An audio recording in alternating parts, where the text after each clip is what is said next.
After doing retrospectives on most PS2 Tony Hawk's games, I've decided to continue with the skateboarding genre by doing a series on the Skate franchise. In this video, I'll be doing a retrospective on what is considered the greatest skate game ever, Skate 2. The game which took the flick-it controls from the first installment and somehow made it feel refreshing. My name is OneHip, and thanks for clicking on this video. Thank you to those who have watched all or any of my retrospectives, and for those who are new to the channel, welcome. Please note that I was supposed to do Skated on Wii as the next video, but there were delays in receiving the game through the mail, so I'll review Skated next time. Anyway, let's go!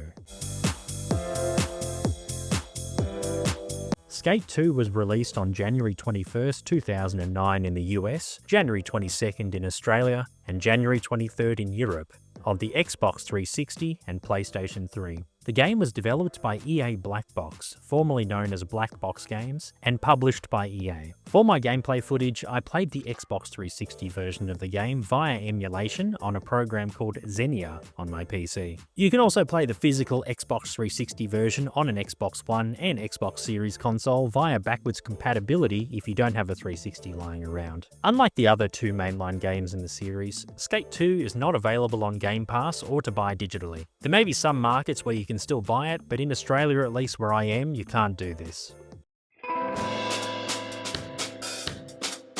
Skate 2 continued with the pioneering flick-it control system from the first game Skate, and once again the controls are very solid. Lines are now known as sequences in the game, and the score multiplier returns. New mechanics introduced into the game include, most notably, being able to get off your board and walk, run, and jump. I found it to be a bit tanky at times, and Skate 3 refined it to make it better, but it was a welcome addition to the series. The ability to move props to set up spots was also introduced. You can also bail and perform aerial maneuvers and gain points as part of a revamped Hall of Meat, which returns with ragdoll physics. You can get cash prizes for performing Halls of Meat with factors like distance, impact from vehicles, body damage, and rotation playing a part to increase your score. You can see your Hall of Meat records in the Annals of Meat. Your character will develop cuts and bruises as well as dirty clothes every time you bail, which shows what skaters go through to nail a trick or a line in real life. You can also use the replay editor to play back your very recent footage, and you can edit the footage and take photos. At the time of release, you could also share them online. There is a much darker and grittier tone in the game compared to Skate, thanks to a Mongo Corp-controlled new San Vanalona, which makes it unique. I'll get to the level design later. You can select the traditional low camera angle, or you can have a higher third-person view, which makes the game more accessible to those who may not like the original camera in the first game. I really liked the loading screens of your created character performing tricks in what appears to be in a dark environment. Very cool. There are Mongo Corp security guards scattered throughout the map, with certain areas being Mongo Corp zones. Skate 2 takes what Skate did with the more lax security in the first game and ramps it up. Guards will actively chase you and even call in their co-workers until they hit you and you're either clobbered or jacked. And if you escape the perimeter of where you skated illegally, you'll find freedom and are no longer chased. The camera once again pans out when you are being pursued. You can also buy properties and modify them to suit you, but I didn't get the chance to do it during this playthrough as the first property cost $50,000, and I had about $30,000 when I finished the Mag and Thrasher storylines. Like Skate, you can also find spots to own, which unlocks party play locations for local multiplayer. If you complete the same spot again, you kill it. You can also create a spot with custom points and lines, but again, I didn't try this in my playthrough. There are also various challenges like competitions and photo and film shoots that return, and film challenges from the first game are known as team film challenges, which can be a bit tricky but are fun to do. You get these once you get your board sponsor in career mode. In your in-game cell phone, you are able to call on favors from characters to assist you while you do lines for a fee. This includes rail cap removal, which are placed back in by Mongo Corp if you're caught, temporary security to hold off guards in Mongo Corp zones, and requesting the drainage of pools for you to skate in. The phone can also be used to do throwdowns with pros, aka one-on-ones which you can wager in-game cash on. You can also fast travel to each mission or other point of interest if you don't wish to roll there yourself.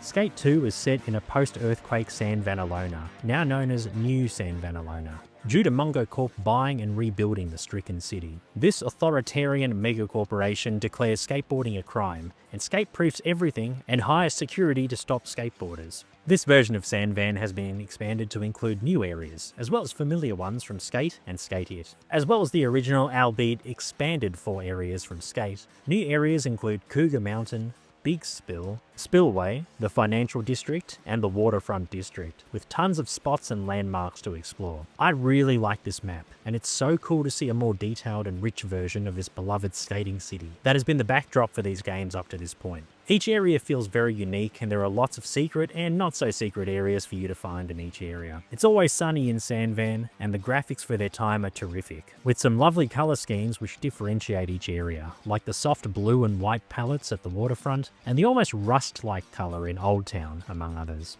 New Sandvan is an absolute delight to roll around in, and it is certainly the best version of this iconic video game city.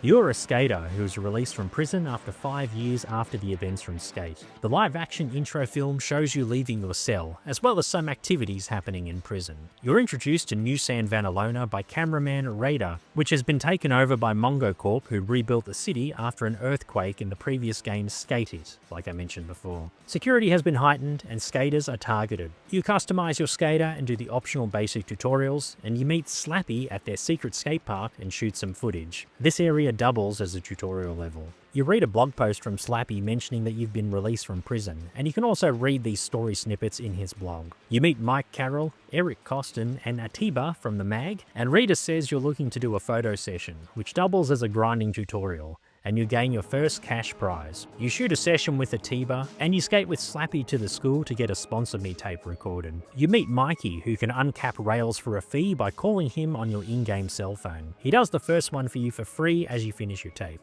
You're introduced to the map with various challenges, and you can pick whichever one you want to do. You beat Shingo at Skate and unlock games against pros for cash. You document Mungo Corp's clampdown on skating for an article in the mag, and you take part in your first Thrasher magazine shoot in a skate pool. You're refused entry into the pool by Navarrete, as he asks you to discover more pools to skate in before he can let you enter. You find enough pools and return to the pool party, and you take part in a shoot for Thrasher magazine. You encounter a fellow skater, Sammy, who claims that this place was made skateable by her. She offers to drain pools for you for a fee so you can skate in them. You complete pool challenges and end up in Thrasher magazine. You complete more challenges such as a one-on-one with John Cardiel, as well as a one-on-one against Mike Carroll. You also do a tweaked hand plant on a rail. You do a few more Thrasher shoots, including jumping a dam, and end up on the cover of Thrasher and unlock the dam, which can take you from one end of the map to the other. And in my opinion, I think it's better than the University Ditch in Skate 3. You also choose a shoe sponsor. For the skateboard mag, you air over a fountain which is armed with security. Big Black turns up and holds back the guards while you perform your trick. You unlock Big Black as backup for a fee. You gap over a waterfall for the mag. You do some pro challenges, and each pro says they'll reach out to a sponsor to get you signed. You go to Atiba, who's working on a new Sandvan article with some pros. He shoots you sliding and grinding the hubba. You get a photo of you getting air over a weird ball sculpture, and you escape the Mungo Corp guards. You interrupt a shoot at the waterfront and get footage for Atiba to use by beating Eric Costin's grind. You then nollie over a bank and grind a rail at City Hall. You receive more exposure in the skateboarding community, and you can pick a pro to call your favourite skater and try and get a board sponsor. I picked Danny Way, who's sponsored by Plan B in the game. You take part in a demo and get board sponsored. Your sponsor will pay for contest entry fees and match whatever cash you win. You unlock team film challenges at this point in the game. You do some more shoots for the mag before Atiba offers a shoot at Mungo Corp's headquarters and you land on the front cover. You're declared the Skater of the Year after your death-defying dam stunt, and the story ends. You're free to continue completing missions if you like.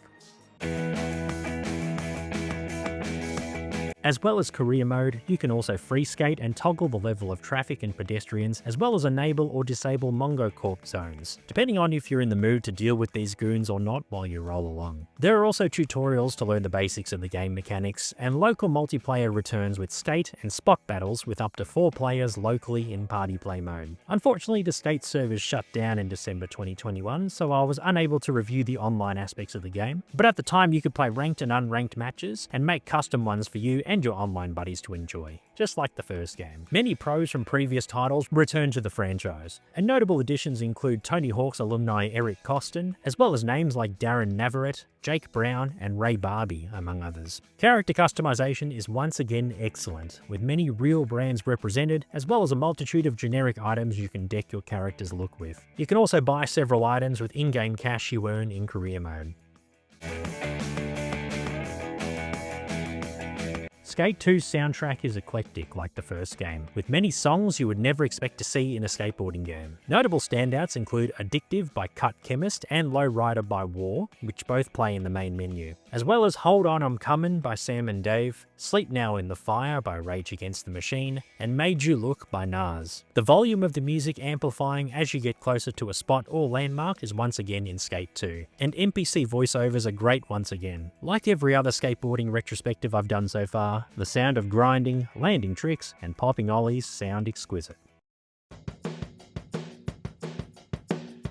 Skate 2 took what made Skate great and somehow made it feel refreshing, with new mechanics like walking and moving props. Its darker and grittier version of Sandvan makes it stand out from other versions of the city we've seen previously, and the many Mongo Corp zones make it exciting to defy authority and live the dream on your board. It's a huge shame that this game is not included with Game Pass, as there's a missed opportunity for those new to the Skate series to play what I consider a masterpiece in the skateboarding genre. I definitely recommend getting your hands on a copy of this game and giving it a go if you haven't done so already. You can buy the 360 or PS3 versions secondhand, and in Australia at least, you can't buy the game digitally. Please leave a comment if you're able to where you live. Once again, I apologise to those who are looking forward to my Skate It retrospective, but I'll do a video on it next week after a mailing delay that I experienced.